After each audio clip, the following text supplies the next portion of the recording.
연 사람이라는 제목, 새 시대를 연 사람, 즉 세례 요한에 관한 말씀을 살펴보고자 합니다. 사복음서에 예수님이 공생애를 시작하기 전에 공생애를 기록할 때 반드시 먼저 나오는 사람이 누구냐면 세례 요한의 이야기가 사복음서마다 나옵니다. 왜냐하면 예수님보다 먼저 이 땅에 오셔야 되는 분이 있는데 그분이 바로 엘리야다는 겁니다. 선지자가 나와서 복음을 전해야 된다는 것을 성경은 예언하고 있고, 또 구약에 선지자가 먼저 와야 된다라고 하면 말라기서 같은 경우는 엘리야가 먼저 우리 가운데 온다고 말씀합니다. 먼저 세례 요한은 이사야가 예언한 대로 주의 길을 예비하는 삶을 살아간 사람입니다. 그러면서 새로운 시대가 도래하는 이 고통과 또는 희망을 상징하는 장소인 광야에서 예수 그리스도의 도래를 증거하고 자랑했던, 그리고 외쳤던 선지자입니다. 이사야 40장 3절에 이렇게 말씀하고 있습니다. 외치는 자의 소리여 이르되 너희는 광야에서 여호와의 길을 예비하라. 사막에서 우리 하나님의 대로를 평탄하게 하라 라고 되어 있습니다.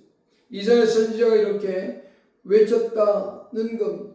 즉 그는 이 땅에 와서 예수님의 나라, 예수님의 도래에 앞서 먼저 백성들의 죄를 회개시키는 역할을 담당하는 것이 그에게 주어진 사명입니다. 그래서 그에게 예수님 앞서서 온 엘리야라고 성경은 기록합니다. 먼저 말라기 3장 1절 우리 한번 같이 읽겠습니다.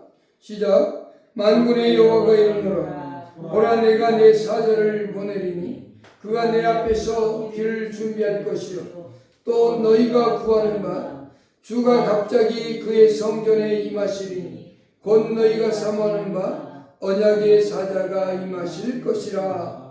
그 다음에 4장 5절로 6절도 읽어보겠습니다. 특히 5절을 잘 읽어보시기를 바랍니다. 보라 여호와의 크고 두려운 날이 이르기 전에 내가 선지자 엘리야를 너희에게 보내리니 그가 아버지의 마음을 자녀에게로 돌이키게 하고 자녀들의 마음을 그들의 아버지에게로 돌이키게 하리라. 돌이키지 아니하면 두렵건대 내가 와서 저주로 그 땅을 칠까 하노라 하시니라. 아멘. 먼저 하나님께서는 선지자를 보내는데 그 선지자 누구를 보내느냐? 엘리야를 보내겠다라고 말씀합니다. 그래서 예수님은 공생애를 시작하기 전에 세례 요한으로부터 세례를 받으심으로 그는 공생애를 시작하는 것을 볼 수 있습니다. 세례 요한은 예수님의 등장 이전에 와서 메시아에 대한 도래를 선포하고 그분이 이 땅에 오심에 대하여 사람들에게 알리는 역할이 그의 역할입니다. 그러면서 그는 동시에 예수 그리스도를 증거하는 선구자요 또 예수 그리스도를 예표하는 삶을 그대로 살아간 사람이라고 말할 수 있고, 또한 구약 성경에 예언되었던 그 선지자가 바로 자신임을 인식하고 그렇게 증거하는 메시아의 성취를 증거하는 삶을 살아간 사람이다는 겁니다. 그래서 우리는 세례 요한의 삶을 한번 살펴보고자 합니다. 우리 대표적인 성경 구절을 하나만 읽었는데 누가복음 1장에 보면 대표적으로 세례 요한의 출생을 예고함부터 시작해서 출생에 대해서 쭉 살펴볼 수 있습니다. 여러분들이 꼭 읽어보시기를 바랍니다. 먼저 예수님의 탄생에 대해서 보면 예수님의 탄생은 누가복음 1장 5절부터 80절까지에 길게 나와 있습니다. 거기에 마리아의 잉태 사실도 나와 있고 마리아의 찬양도 있고 사가랴의 찬양도 있음을 볼 수 있습니다. 먼저 세례 요한의 부모가 누군가라고 할 때 그의 부모는 사가랴요, 아버지가 사가랴요, 어머니는 엘리사벳이라고 말합니다. 그 둘의 삶은 성경은 이렇게 말합니다. 누가복음 1장 6절에서 이 두 사람에 대해서 이렇게 말씀하고 있는데 읽어보실까요? 이 두 사람은 하나님 앞에 의인이니 주의 모든 계명과 규례대로 흠이 없이 행하더라. 6절만 먼저 읽겠습니다. 그 두 사람은 하나님 앞에서 의인이라고 했고 모든 계명과 규례대로 흠 없이 살았던 사람들입니다. 선지자로서의 삶, 제사장으로서의 삶을 살았습니다. 선지자가 아니라 제사장 가문이었는데요. 그 가문에 속한 삶을 사람으로서 그들은 정말로 거룩한 삶을 살아갔던 사람들입니다. 그런데 그 가정에 하나의 흠이라면 흠입니다. 아마 해결되지 못한 문제가 하나 있었습니다. 7절 보십시다. 무슨 문제가 이 가정에 있는가 보십시다. 시작. 엘리사벳이 잉태를 못함으로 그들에게 자식이 없고 두 사람이 나이가 많더라 라고 되어 있습니다.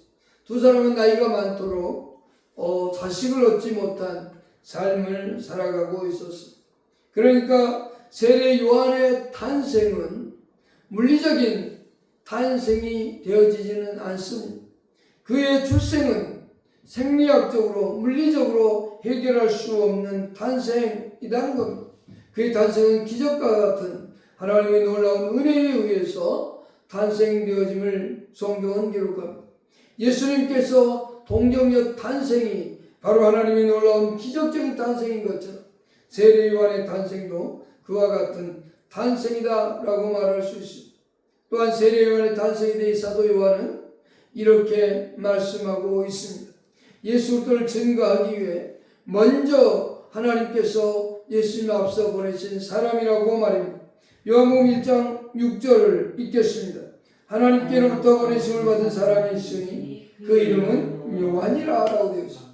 하나님께로부터 보내심을 받은 사람이라는 겁니다. 세례 요한의 탄생은 곧 그리스도의 탄생의 예표가 되게 하시려는 하나님의 계획 속에서 이루어진 것. 그의 탄생은 인간의 노력으로 되어지는 게 아니라 하나님의 놀라운 기적으로 말미암아 되어진 겁니다. 예수님의 탄생이 성령의 능력으로 되어진 것처럼 세례 요한의 탄생도 그와 같은 놀라운 기적을 통해서 예수 그리스도의 예표가 되어진다고 볼 수 있습니다. 또한 그의 삶을 우리는 살펴볼 수 있는데 누가복음 1장 17절은 이렇게 말합니다. 읽어보겠습니다. 그가 또 엘리야의 심령과 능력으로 주 앞에 먼저 와서 아버지의 마음을 자식에게 거스르는 자를 의인의 슬기에 돌아오게 하고 주를 위하여 세운 백성을 준비하리라 라고 말입니다. 누가복음 1장 17절에서 그렇게 말합니다. 세례 요한은 그의 삶 자체가 예수 그리스도를 증거하는 사명을 가지고 이 땅에 왔습니다. 예수보다 먼저 와서 예수 그리스도를 증거하는 자로서의 삶, 그러면서 그는 자신의 삶 전생을 전체를 다 하나님 앞에 바쳤던 사람입니다. 구약시대의 엘리야의 선지자처럼 어릴 때부터 광야에서 살았으며 약대 토롯을 입고 메뚜기와 석청을 먹으며 살았던 삶을 볼 수 있습니다. 그런 민수기 6장 2절로 4절에 나오는 것처럼 나시린의 삶을 살았다라고 성경은 우리에게 분명하게 말합니다.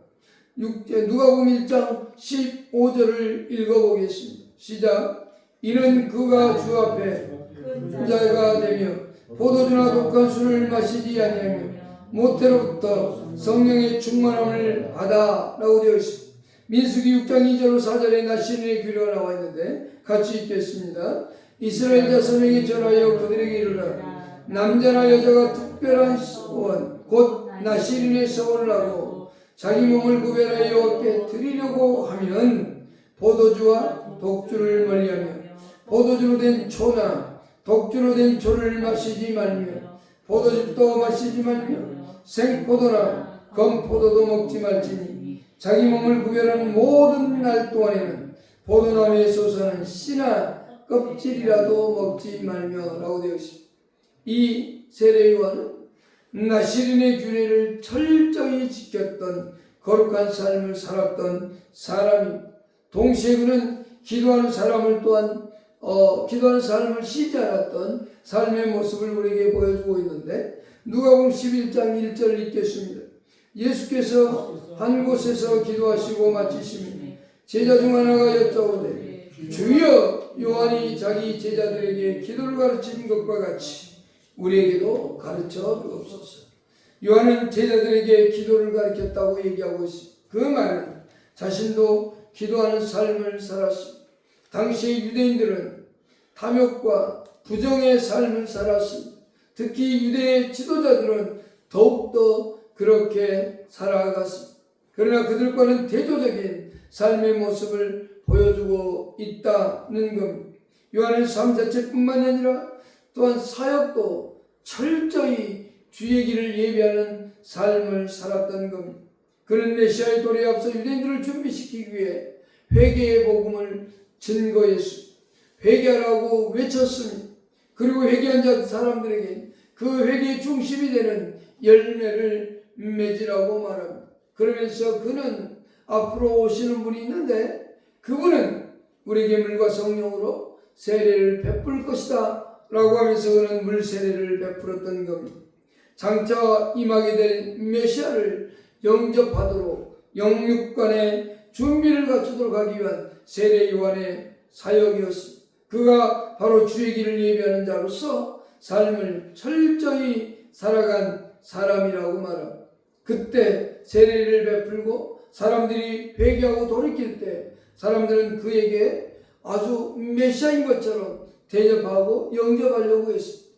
그러나 그는 자신을 낮추면서 뭐라고 고백했느냐면 이렇게 고백하고 있습니다. 요한복음 1장 27절을 보십시다. 곧 내 뒤에 오시는 이는 그의 신발끈을 풀기도 감당하지 못하겠노라 하더라. 당시에 종은 세 종류가 있습니다. 가정일을 돌보는 사람이 있고 식사 및 가정의 모든 것을 관할하는 그 종이 있는가 하면 또한 일을 하는 종이 있었고 주인의 나가고 들어올 때마다 신발을 담당했던 종이 있는데 그 종이 가장 낮은 직업의 종이었습니다. 가장 미천한 종이라 이 말입니다. 그의 신발끈을 풀기도 감당하지 못한다는 얘기는 그 정도의 종도 되지 못한다라고 자신을 철저히 낮춘 삶의 모습을 보여주고 있습니다. 오직 그는 예수 그리스도를 높이되 자신은 낮아지는 자의 삶을 선택하고 살아간 것을 볼 수 있습니다. 그는 절대적으로 순결한 삶이요 하나님의 종으로서 사역한 예수 그리스도를 증거하고 선포한 삶을 살아간 삶이었습니다. 그의 사역의 모든 것은 오직 예수 그리스도의 도래를 준비하기 위한 하나의 삶이었고 모든 것이 거기에 바쳐졌다는 것. 다시 오시는 메시아를 그분은 받아들이라고 사람들에게 외치고 있었던 것. 그의 메시지가 바로 그였습니다. 그의 메시지의 핵심은 바로 그리스도인 예수 그리스도의 그리스도의 도래를 예고하는 것이었습니다.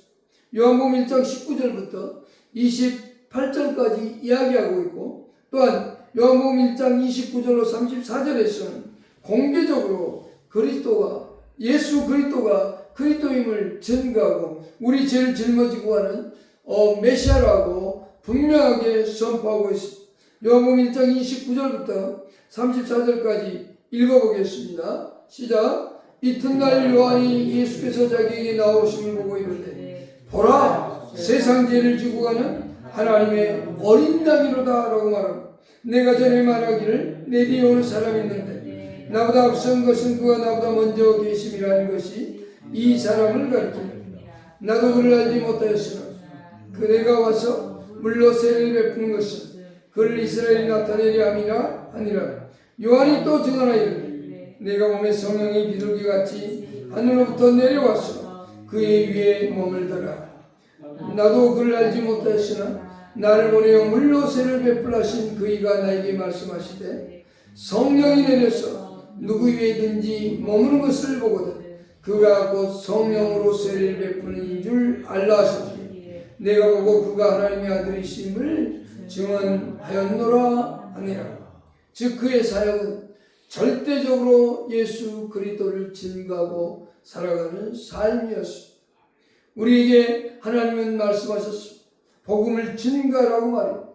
우리는 과연 살면서 거룩한 삶과 또 내 삶 속에서 하나님과의 영적 교제하는 기도의 삶과 거룩한 삶이 있는가, 그리고 예수 그리스도를 증거하는 증거자의 삶이 있는가를 늘 살펴봐야 된다는 겁니다. 또한 세례 요한은 죽을 때도 당당하게 외쳤던 사람입니다. 죄악에 대하여 외쳤던 그러한 사람이었습니다. 세례 요한은 당시 갈릴리와 베레아 지역의 분봉왕이었던 헤롯 안디바와 그의 새로운 아내 헤로디아에게 의해서 처형이 됐는데 그들의 결혼이 잘못되었음을 외쳤던 겁니다. 세례 요한을 죽인 이유는 표면상으로 볼 때는 자신이 자기 동생 빌립의 아내 헤로디아를 아내로 삼아서 받아들였기 때문에 그 사실이 요한이 죄를 외쳤기 때문에 죽였다라고 표면적 이유는 그렇습니다. 그러나 뒤에는 보이지 않는 정치적인 음모도 있었던 겁니다. 그런 궁극적인 진리가 선포되어지고 정의가 세워지는 것을 이 헤롯 안디바와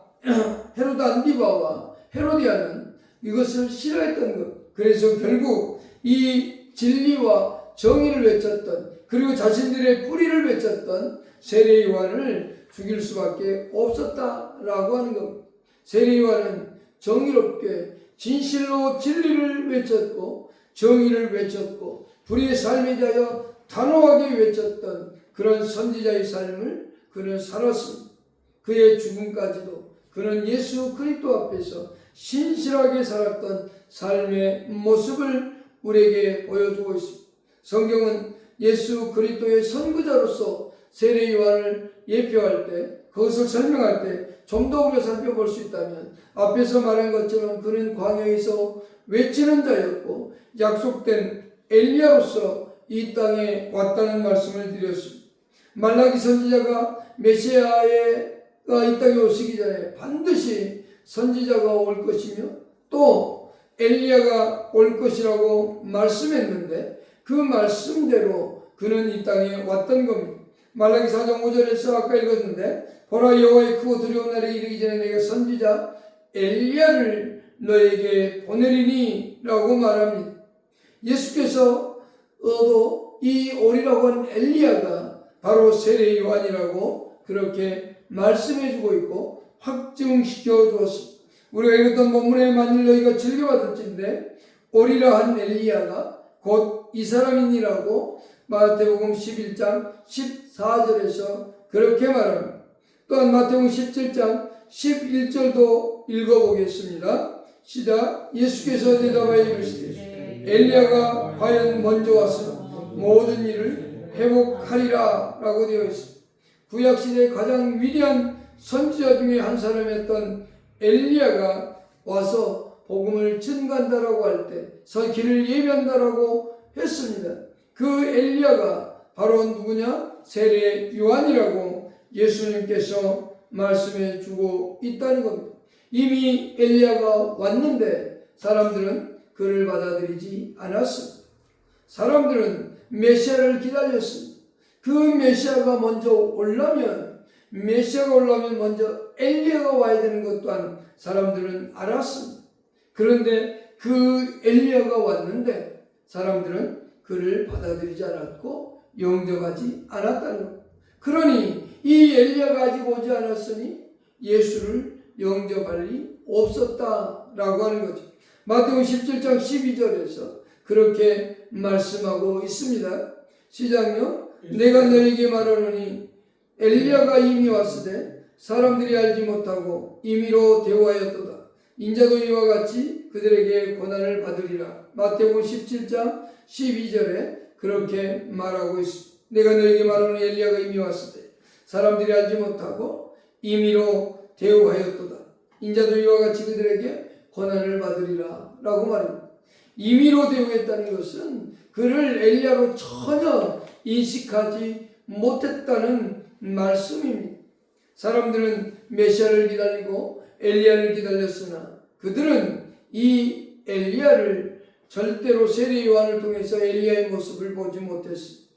세례 요한은 일부러 털옷을 입고 허리에 가죽들을 차고 있었던 겁니다. 왜요? 엘리야의 모습을 보여주기 위해서였어요. 열왕기하 1장 8절에 보면 엘리야의 모습은 털이 많으며 가죽들을 띠던 사람이라고 되어 있습니다. 그래서 사람들은 털이 많고 가죽들을 띈 사람 그러면 누구나 엘리야라고 얘기했던 겁니다. 그래서 세례 요한은 광야에서 그런 모습으로 그렇게 외쳤으나 사람들은 그의 모습 속에서 엘리야를 발견하지 못했다라고 하는 겁니다. 왜 그럴까요? 그들은 패역한 마음을 가지고 있었던 겁니다. 세례 요한이 그토록 외쳤어도 그들은 그 말씀을 받아들이려고 하지 않았다는 겁니다. 예수님께서 죄로 말미암아 하나님과 단절되었던 우리를 화평하게 하셨고 그 일을 하기 위해서 이 땅에 오셨다고 외쳤음에도 불구하고 사람들은 그 예수 그리스도를 받아들이지 않았습니다. 그러나 예수는 우리에게 하나님의 확실한 용서를 가지고 왔을 뿐만 아니라 우리에게 화해의 복음을 전해줬고 완전한 화해를 이뤘다고 성경은 말하고 있습니다. 에베소서 2장 14절로 17절 말씀을 보십시다.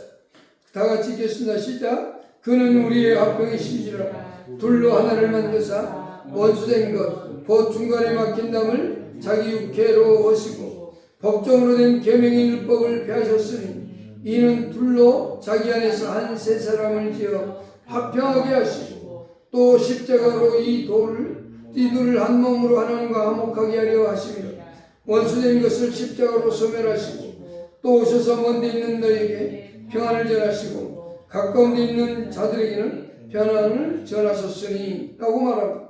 즉 예수 그리스도는 하나님과 우리의 관계를 완전히 회복시켜 주셨다는 것. 받아들이지는 않았으나 그들은 예수를 받아들이고 영접하지는 않았으나 그러나 이 예수는 바로 하나님의 뜻대로 화목케 하는 역할을 했다라고 하는 겁니다. 또한 이 세례 요한의 삶은 예수 그리스도를 증거하고 예표했던 사람의 삶을 살았으며 동시에 구약과 신약을 연결시켜주는 마지막 선지자라는 사실을 우리에게 성경은 가르칩니다. 세례 요한의 때부터 지금까지 천국은 침노를 당한다. 침노하는 자는 빼앗느니라. 모든 선지자와 및 율법에 예언한 것이 요한까지라고 마태복음 11장 12절로 13절에서 말씀하고 있습니다. 세례 요한이 구약 시대를 마감한 마지막 인물임을 말씀하고 있다는 겁니다. 요한에까지 모든 선지자와 및 율법에 예언한 것이 요한까지라고 말하고 있는 겁니다. 그것은 곧 구약시대의 마지막 선지자가 요한이라고 말하고 있다는 겁니다. 그래서 이 요한이 구약의 마지막을 끝낸과 동시에 이제 신약의 새로운 시대를 여는 한 사람으로서의 사역을 하여주고 있다라고 하는 겁니다. 그래서 구약시대의 가장 큰 인물이 누구냐? 바로 세례 요한이라고 말합니다. 그러나 이제 신약시대에서의 요한은 가장 작은 자가 될 것을 마태복음 11장 11절에서 말하고 있습니다. 읽어보실까요? 여자가 낳은 자 중에 마태복음 11장 11절입니다. 시작. 여자가 낳은 자 중에 세례 요한보다 큰 이가 일어남이 없도다. 그러나 천국에서는 극히 작은 자라도 저보다 크니라 라고 되어 있습니다. 즉 세례 요한보다 큰 자가 구약에는 없었습니다. 왜요? 구약의 마지막 끝내는 인물이기 때문에 그렇습니다. 그러나 이제 신약에 와서 예수 그리스도를 통해서 완전한 구원을 이루신 그 구원을 바라보고 살아가는 사람들, 하나님의 아들로서의 삶을 살아가는 그들은 누구도 다 세례 요한보다 큰 사람이라고 말하고 있다는 겁니다. 우리는 이 세례 요한이 증거했던 예수 그리스도의 도래에 대해서 증거한 것처럼 우리는 다시 오시는 예수 그리스도를 이제는 증거하는 삶을 살아야 된다는 사실을 잊어서는 안 됩니다. 세례 요한은 초림하는 예수 그리스도를 증거했어요. 그러나 우리는 이 땅을 살아가면서 다시 오시는 예수 그리스도를 바라보고 살아가는 사람들입니다. 그렇다면 우리는 이 땅을 살면서 더욱더 거룩한 삶을 살아가야 됩니다. 더욱더 깨끗한 삶을 살아가는 사람들, 하나님의 말씀에 순종하고자 하는 사람들, 완성되어진 성경을 통해서 하나님의 계시를 받고 성경을 통해서 하나님의 말씀대로 살고 하나님의 뜻이 무엇인지 알아서 우리는 살아야 됨을 잊어서는 안 됩니다. 또한 세례 요한이 거룩한 나시린의 삶처럼 구별되어진 사람처럼 살았던 것처럼 우리는 예수 그리스도를 닮는 거룩한 삶을 살아가고 예수 그리스도의 재림을 기다리며 준비하는 자로서의 삶을 잊어서는 안 됩니다. 동시에 또한 예수 그리스도를 증거하고 외쳤던 것처럼 그는 광야에서 외쳤는데 우리는 이 땅을 살아가면서 우리의 삶 속에서 예수 그리스도를 증거하는 사랑의 메시지를 증거하는 저와 여러분 될 수 있기를 축복합니다. 기도하겠습니다. 하나님